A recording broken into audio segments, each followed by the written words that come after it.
Saudara-saudari sidang jemaat yang dikasihi dan mengasihi Tuhan Yesus, di kesempatan ini firman Tuhan akan membawa kita pada perenungan yang mendalam tentang arti hidup ini dan bagaimana menjalani hidup ini dalam pertolongan Tuhan. Sebelumnya, mari kita minta Roh Kudus untuk pimpin kita di dalam doa. Kita berdoa. Terima kasih Tuhan atas perjalanan waktu dan menibakan kami pada Minggu 11 Januari 2026. Kami percaya ini adalah hari yang mulia. Terima kasih atas undangan di mana kami dibawa hadir bersekutu di gedung gereja ini. Kami percaya bahwa kehadiran kami di tempat ini bukan untuk sesuatu yang sia-sia, tapi di dalamnya kami boleh menerima berkat Tuhan dan semakin diperlengkapi. Maka ketika firman-Mu akan diwartakan bagi kami sekalian, kami menaruh percaya di dalam iman kami. Kami telah diperlengkapi dalam Roh Kudus dengan hikmat dan kebijaksanaan. Setiap ruang kosong di dalam diri kami, Tuhan isi dengan kasih, sehingga kami punya iman yang teguh, harapan yang kuat, dan cinta yang tulus kepada Tuhan. Berkarya melalui hamba-Mu yang terbatas ini, perkataan Tuhanlah yang jadi dan nama Tuhanlah yang dipermuliakan di dalam persekutuan ini. Di dalam nama Yesus Kristus, kami bersama dengan siap menerima berkat Tuhan dalam firman. Haleluya. Amin. Dalam bagian ini kita sadar betul bahwa ketika Yesus Kristus datang untuk dibaptis, itu usianya 30 tahun. Dan ketika Tuhan Yesus datang kepada Yohanes Pembaptis, datang bukan karena iseng. Banyak orang yang dibaptis oleh Yohanes Pembaptis. Karena kalau kita lihat perikop sebelumnya, kita akan lihat bagaimana tanggapan banyak orang dari seluruh daerah untuk datang minta dibaptis oleh Yohanes Pembaptis. Tetapi Yesus datang dengan kesadaran penuh mau dibaptis oleh Yohanes Pembaptis. Dan apa tanggapan Yohanes? Ketika Yesus hadir minta dibaptis, kita lihat pada ayat yang ke-14. Tetapi Yohanes mencegah dia, katanya, akulah yang perlu dibaptis olehmu, oleh Yesus Kristus. Dan engkau Yesus Kristus yang datang kepadaku. Ibu bapak, kalau ibu bapak melihat dari pada ayat yang kedua, ketika Yohanes datang kepada banyak orang untuk mengajak banyak orang dibaptis, Yohanes Pembaptis katakan, bertobatlah sebab kerajaan surga sudah dekat. Pada ayat yang ke-6 dikatakan, lalu sambil mengaku dosanya mereka dibaptis oleh Yohanes di sungai Yordan. Ibu bapak, ketika Yesus Kristus datang kepada Yohanes untuk minta dibaptis, Yohanes mencegahnya. Karena apa? Karena tujuan pembaptisan itu adalah pertobatan. Arti dari pertobatan itu bagaimana kita manusia yang awalnya hidup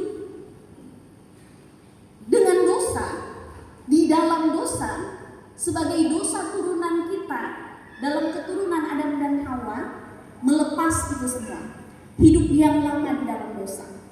Dan ketika kita menyerahkan diri dibaptis, dengan sadar kita mengaku, saya hidup dulu berdosa, ini sesuatu yang salah, keliru, bukan sebuah kebenaran yang membawa saya kepada keselamatan. Maka kita putuskan, saya mau dibaptis, meninggalkan kehidupan yang lama dan masuk ke dalam kehidupan yang baru. Kehidupan yang baru, kehidupan bukan tanpa dosa, tapi kehidupan yang sadar, saya telah melakukan salah, Saya akan segera memperbaiki diri. Karena tujuan saya bukan hidup di dalam dosa, tapi tujuan saya hidup di dalam kebenaran. Kristus untuk menerima baptisan dari Yohanes. Karena Yohanes sadar betul bahwa Yesus Kristus tidak pantas. Tidak pantas untuk dibaptis karena Yesus Kristus tidak berdosa. Yesus Kristus tidak memerlukan pertobatan. Karena Yohanes membaptis sadar bahwa Yesus Kristus adalah Mesias yang diutus oleh Allah. Karena itu Ibu Bapak, kalau kita baca pada ayat yang ke-11 dari ayat sebelumnya, aku membaptiskan kamu dengan air sebagai tanda pertobatan, tetapi ia yang datang kemudian daripadaku, ia Yesus, lebih berkuasa daripada aku dan aku tidak layak melepaskan kasutnya. Ia akan membaptiskan kamu dengan Roh Kudus dan dengan api.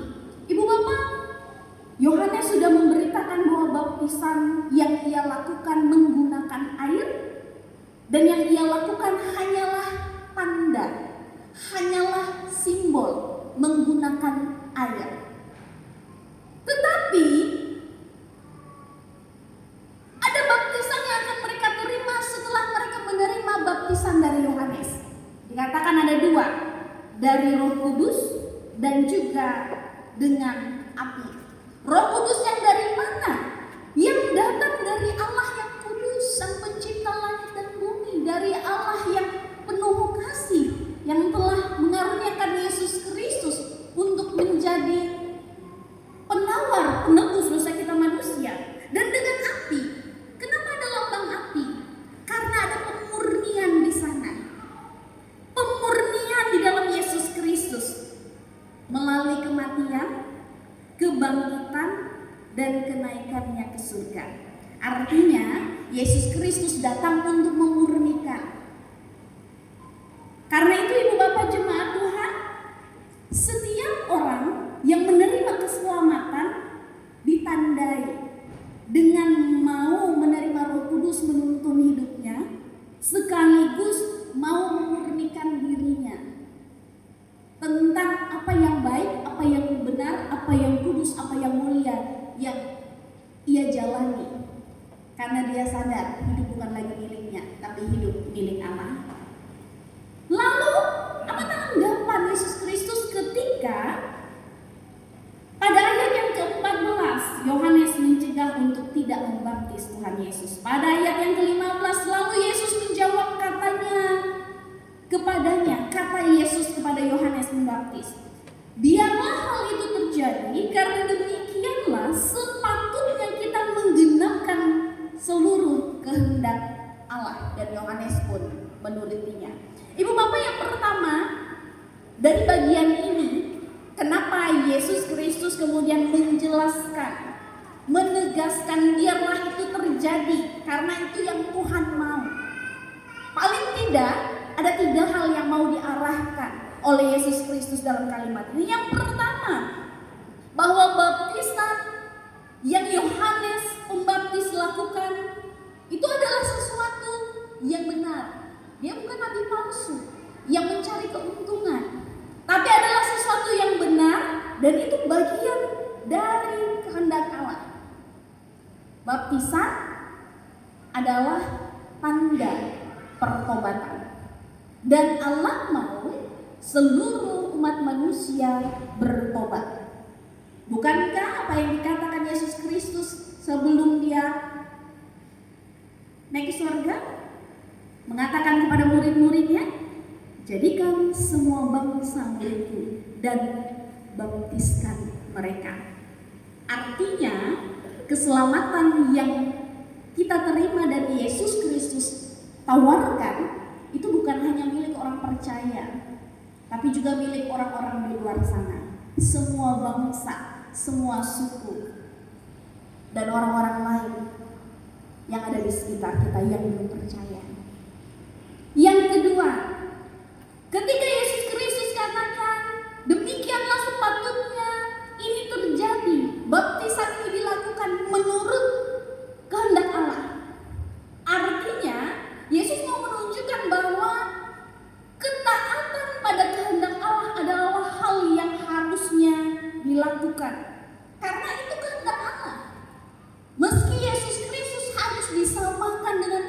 manusia dalam baptisan itu.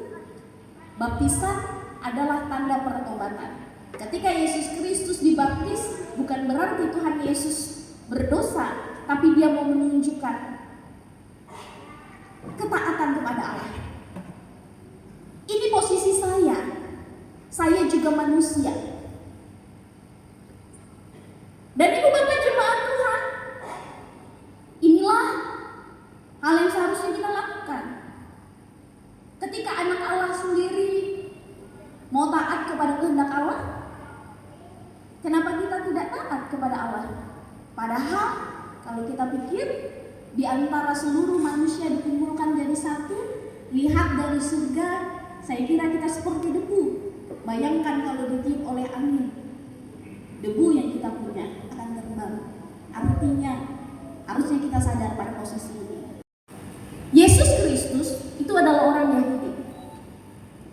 Dan baptisan adalah bagian dari upacara terpenting dari orang-orang Yahudi yang dicatat di dalam hukum Taurat. Aturannya jelas di dalam hukum Taurat, Ibu Bapak bisa baca di Perjanjian Lama, bahwa ketika seseorang diangkat jadi imam, dia bisa jadi imam saat dia berusia 30 tahun. Dan sadarkah Ibu Bapak, Yesus Kristus ketika menerima baptisan ini usianya 30 tahun. Dan setiap orang yang akan diangkat jadi imam, dia harus dilantik. Dan melantiknya melalui baptisan. Bahkan dalam Perjanjian Lama, baptisan sekalipun dilakukan untuk melantik imam, untuk melantik nabi, dengan menggunakan air dan dicurahkan ke kepala mereka, bahkan minyak-minyak yang mahal. Dan Ibu Bapak, karena itu ketika Yesus baru memulai pelayanannya di umur 30 tahun, Lukas 3:23 menjelaskan itu, dia mengikuti aturan hukum Taurat. Pertanyaannya, siapa yang mengatur hukum Taurat? Allah kepada yang ditujukan kepada bangsa Israel, bangsa pilihannya. Dan terus itu yang dijalankan oleh orang-orang Yahudi, Taurat Allah.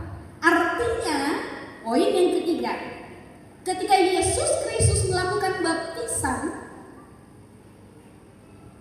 dia melakukan kehendak Allah, dan Allah itu konsisten. Apa yang telah dibuat Allah dalam hukum Taurat, itu pula yang dikerjakan oleh Allah di dalam Yesus Kristus di dalam baptisan. Kita lanjut pada ayat yang ke-16. Sesudah dibaptis, Yesus segera keluar dari air, dan pada waktu itu juga langit terbuka dan ia melihat Roh Allah seperti burung merpati turun ke atasnya, turun ke atas Yesus. Ibu Bapak, di bagian ini kita ditunjukkan sesuatu yang nyata, dan saya harap kita bisa menguji ini di dalam hati dan iman kita. Sesuatu yang nyata. Apa itu? Ketika Yohanes membaptis dengan air, itu adalah simbol. Air yang digunakan oleh Yohanes membaptis itu adalah simbol. Tetapi bagian ini, pada ayat yang ke-16, kita ditunjukkan bahwa ada sesuatu yang jauh lebih penting, bukan di bagian Yesus dibaptis dengan air, tetapi bagaimana Yesus dibaptis oleh Roh Allah langsung. Baptisan dengan air itu adalah jembatan penghubung, tanda, bentuk yang nyata bagi kita manusia untuk memateraikan kita sebagai bagian dari Allah. Tapi ternyata di bagian ini kita disadarkan, saat sudah menerima baptisan itu, Roh Kudus Allah sendiri yang turun langsung dari Bapa di surga. Ibu Bapak, itulah hakikat dasar dari baptisan yang kita terima. Bukan tentang airnya, tapi tentang roh apa yang memberkati kita. Jika terjadi perdebatan panjang, tentang baptis apa? Selam, percik, curah hati kita. Ayat yang ke-17. Lalu terdengarlah suara dari surga yang mengatakan, inilah anakku, anak Allah yang kukasihi. Kepada Yesus Kristuslah Allah berkenan. Ibu Bapak, yang pertama, ini menjadi sebuah pernyataan tentang siapa Yesus, identitasnya. Bahwa Yesus Kristus bukan sembarang manusia, tapi dia benar adalah anak Allah, bagian terpenting dari Allah yang sangat Allah kasihi. Dan sekaligus ayat yang ke-17 menjadi pernyataan Allah berkenan dalam Yesus Kristus. Ibu Bapak, kalau Allah berkenan, tandanya apa? Tandanya apapun yang dilakukan oleh Yesus Kristus yang dimana Allah berkenan, semuanya pasti jadi. Karena itu kita dapat melihat setiap pelayanan Yesus Kristus setelah ia dibaptis, semuanya jadi. Air berubah jadi anggur, orang sakit disembuhkan, apalagi orang mati dibangkitkan, mengubah 5 roti 2 ikan bisa memberi makan banyak orang, ribuan. Semuanya jadi. Karena apa? Karena Allah berkenan. Ibu Bapak, pesannya apa bagi kita sekalian? Yang pertama, dari ayat yang ke-13 kita dapat melihat ketika Yesus datang kepada Yohanes membaptis dengan kesadaran penuh, memberi diri, diposisikan untuk dibaptis. Baptisan adalah pertobatan. Harusnya kita pun ada di posisi ini, memiliki kesadaran penuh. Kesadaran penuh saat apa? Saat kita menghantarkan diri kita atau anak-anak kita untuk dibaptis. Harusnya jangan karena ada paksaan. Awi tambi gue menyuhu walah. Awi karek amun aku dia dibaptis lah. Aku dia tahu kuman roti dan anggur hadrak aku mungkin ini. Karena hanya ikut-ikutan. Jangan. Kenapa? Karena saat kita dibaptis, saat itu juga kita dimeteraikan. Ibu Bapak, zaman sekarang meterai 10.000 itu adalah tanda ada kesepakatan manusia dan Allah, dan itu sifatnya adalah sah, tidak bisa diganggu-gugat oleh apapun. Karena itu Ibu Bapak, sebagaimana anak dan ayah menjalani hidup ini di dalam perjalanan, salah satu cerita firman Tuhan kita dapat melihat ketika ada anak yang hilang, bapaknya punya 2 orang anak. Anak yang pertama minta warisan, anak yang kedua mengelola warisan bapaknya.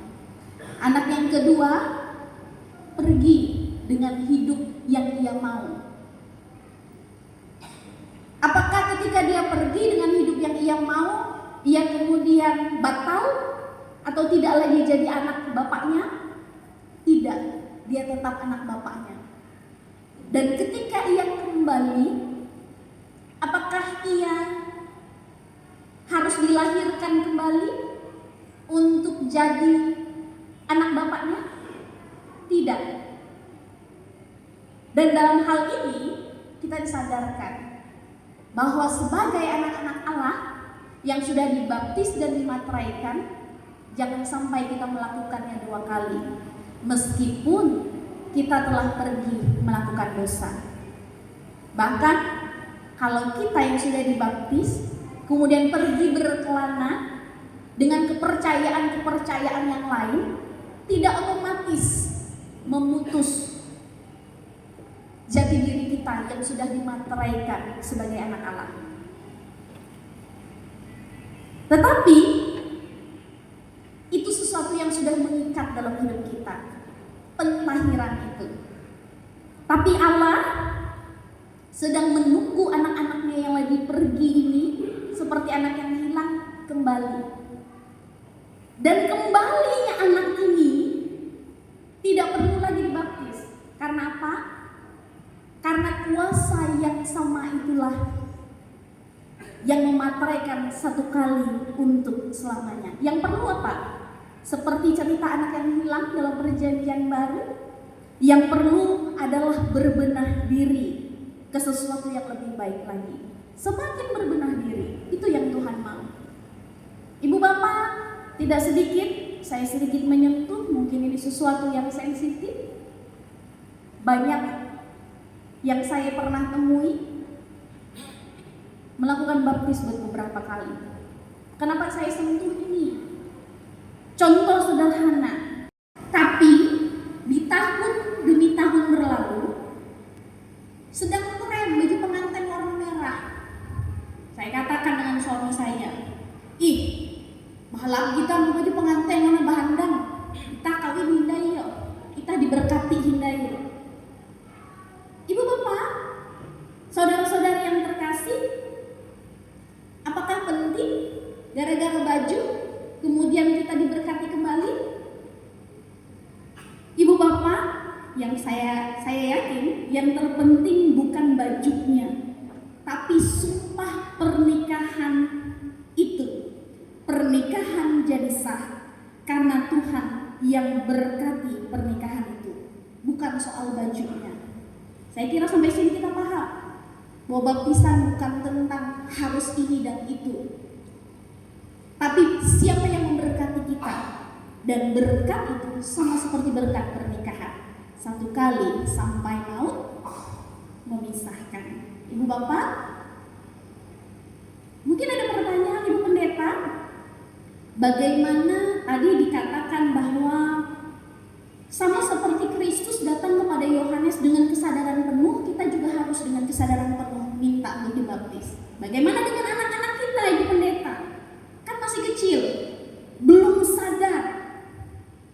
Tapi orang tuanya yang harus sadar, membawa anak-anaknya dengan kesadaran penuh, artinya dengan kesadaran penuh orang tuanya mengambil bagian sumpah di depan Allah untuk membimbing anak-anaknya ini sampai punya kesadaran penuh tentang imannya kepada Allah. Nah, sampai di titik ini antara kita yang tua, yang sudah menerima lama baptisan ini, dan anak-anak kita yang baru bertumbuh, yang baru menerima baptisan, punya satu kesatuan. Bagaimana kita punya kesadaran yang karena kita sudah menerima metrai sah jadi anak-anaknya Allah untuk menjalani baptisan itu. Baptisan adalah pertobatan.